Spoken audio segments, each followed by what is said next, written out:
Good morning, dolls, and welcome to Little Gretchen's Workshop. So today I'm going to do a few minor enhancements on some miniatures that I had that I felt like needed a little help.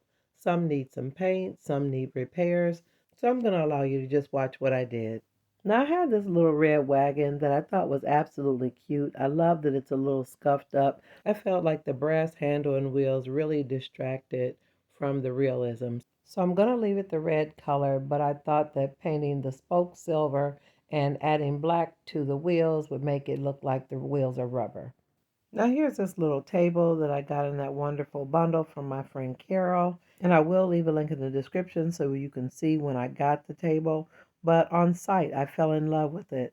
So I used a little bit of lacquer thinner, and I'm wearing some nitrile gloves to protect my skin, and I'm just going over the surface of the table to loosen the glue.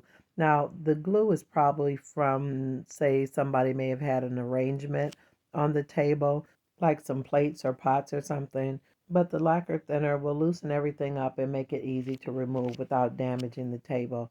And I really like the fact that it's really not disturbing the stain either. Now, after rubbing over it with the lacquer thinner, I came back with a really sharp blade and gently lifted the paint off of the table. And I'm really happy with the end result because it lifted off without damaging the surface. I was already prepared to sand it if I needed to, but literally it peeled right off. Now be aware this is edited video. It took me a lot longer than what you see here. I want to encourage you to be open to miniatures that may need a little help. They may be broken, they may have stains or scars on them, but you can clean them up, repair them, and make them treasured parts of your collection. But you can clearly see here that a little lacquer thinner and some elbow grease made all the difference. And just like that, it's good as new.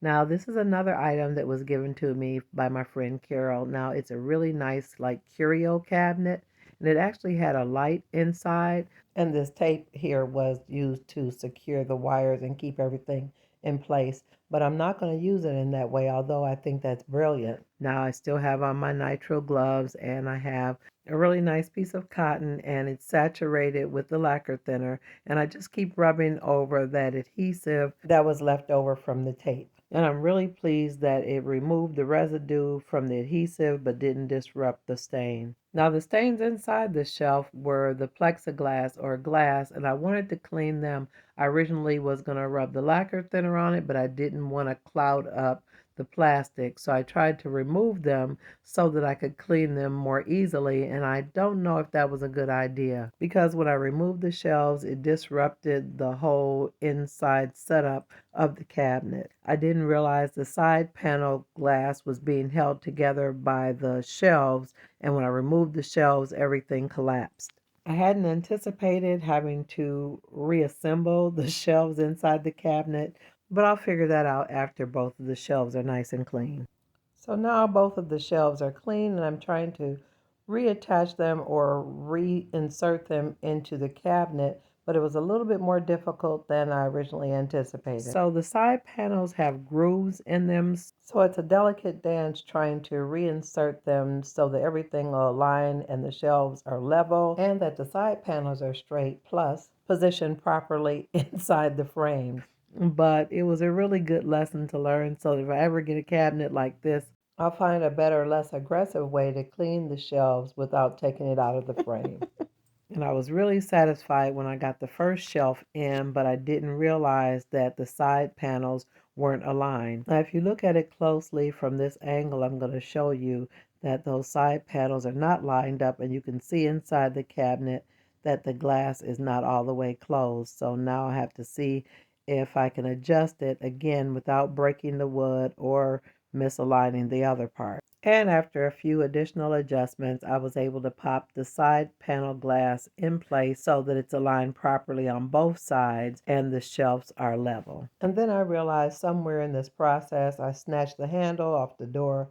Now I need to find something to create a new door handle. But overall, everything is looking great. Now, if you've been into miniatures any amount of time, you're sure to recognize this adorable little clock from Criz and Bond. Prison Bond is a company that makes miniature kits that are made of really durable plastic. So after gluing the clock back together, I decided I wanted to paint it black, and I'm thinking that may be the undertone color for something I want to do with it later. Now I want to work on these little chairs. These are really nice porch chairs. I think they'll look lovely on the Aunt Shirley Dollhouse porch, but they need a little assistance. So the rocker had broken off on one side, and the other side needs a leg and the rocker replaced. So I'm trying to line it up to see which one of the rockers fits this side. And when I decided which one works the best, I used some of my Loctite super glue gel to line it up and hold it in place until it was secure. Now I'm checking through my boxes of what are you keeping that for to find something that I can use to create a replacement leg for the chair on the other side. And while sorting through the collection, I found a drill bit that I thought would be perfect as a leg, but that was before I realized it was a drill bit. Although I thought it would work, I didn't want to sacrifice it because I'm sure I would need it for some other project. Now I had this really nice drapery hook that someone had given me, so I tried to use my wire cutters to cut it, and I quickly found out that was not going to happen. This was definitely not an item you could just cut through.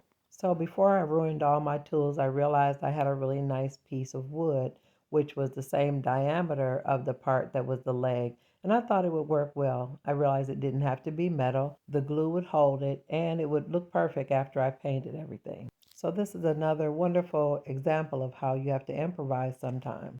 So after doing some very precise and accurate measurements, I marked it with my knife. I snipped it with my shears and then made sure that the cut was the right height. And then I went ahead to use the Loctite glue again and glue it to the base of the chair. Now before I attempt to add that rocker, I'm going to allow that leg to dry solid.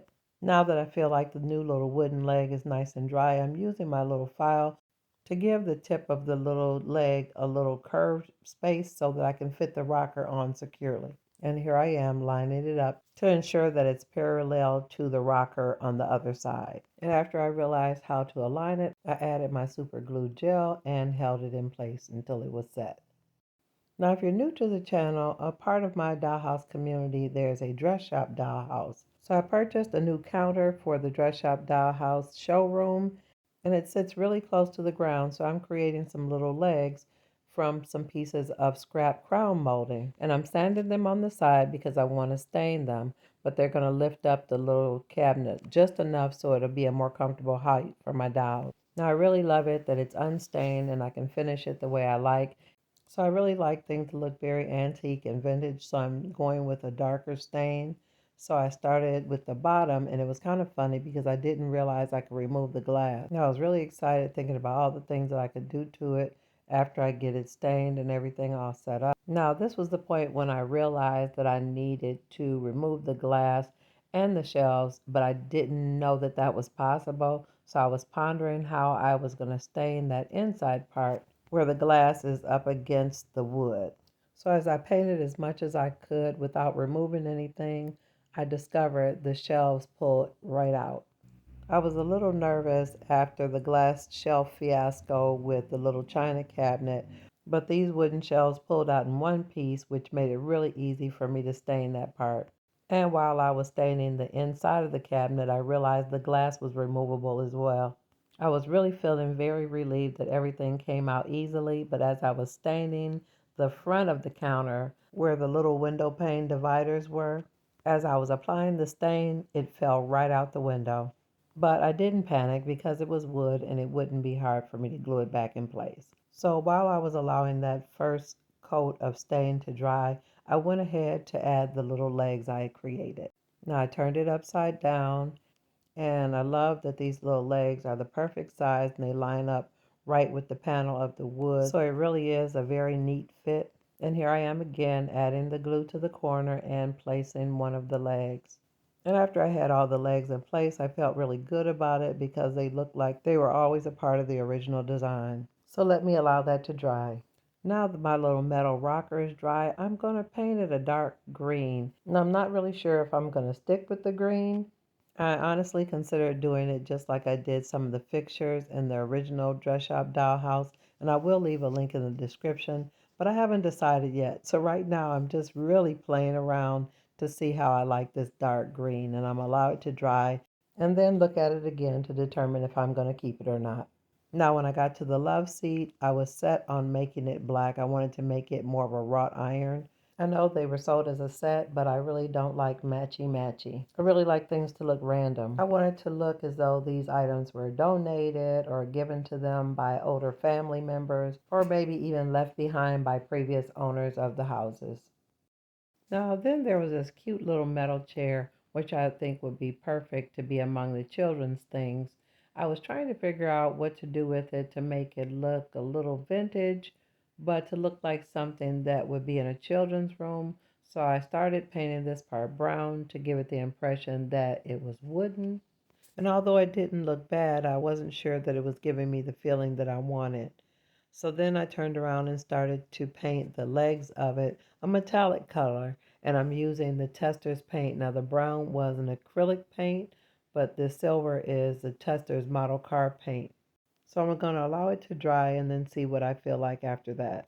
So dolls, I had this little pedestal and I really liked it, and I actually used it in the wedding to put one of the floral arrangements on, but I was using it right side up. But as I played around with some of the items I had, I realized that I thought it would fit really nicely on top of the pedestal and make a little table. So I added a little weld bond glue to the base part, which would normally be the bottom or the foot, but because of the size or diameter of my circle, I'm using that part instead of the top part. And the fit was absolutely perfect. I just had to make sure I aligned everything right so that it wouldn't be crooked, but I thought it made a really lovely table. And just like that, I have a adorable pedestal table, and it's perfect for this little clock, and I just glued the dome to the base so that it won't shift. Now to finish off this lovely curio cabinet, I put a little gold bead that I actually got from my friend Sharon a couple weeks ago. I added it to a pin and put it right into the hole as a replacement handle for my curio cabinet. I really like it because I think it stands out a little bit more than the original knob, and it looks like it's always been there. Now getting back to the little metal chair. Now after a lot of pondering, I decided to paint it red. For some reason, I always feel like little children's chairs are red. And I'm using my TESTORS model car paint, and it really is working out good because it's kind of dragging because my paintbrush is kind of dry, and I think that gray silver base really toned down the red so it didn't look so bright. And I did the paint job kind of scrappy so it wouldn't look new. So I'm going to allow it to dry and then replace the seat. And I forgot to share that this little clock, I added tiny little gold hands to it to give it another layer of realism. I just love this clock, and I think it's going to look perfect on that table. Let me show you. Look at that. It looks like they were made for each other. And here's my little dress shop counter where I stained it and added the additional legs to make it a little bit higher. I think it came out really good. And again, it looks like that's how it was created. Now, dolls, I hope this encourages you to go ahead and use the miniatures you have to upcycle and enhance them so that they'll suit your particular scenes. I really appreciate you dolls watching today. And if you enjoyed this video, let me know in the comments. Also, like, share, and subscribe. And I'm looking forward to seeing you on the next episode of Little Gretchen's Workshop. Bye-bye now, dolls.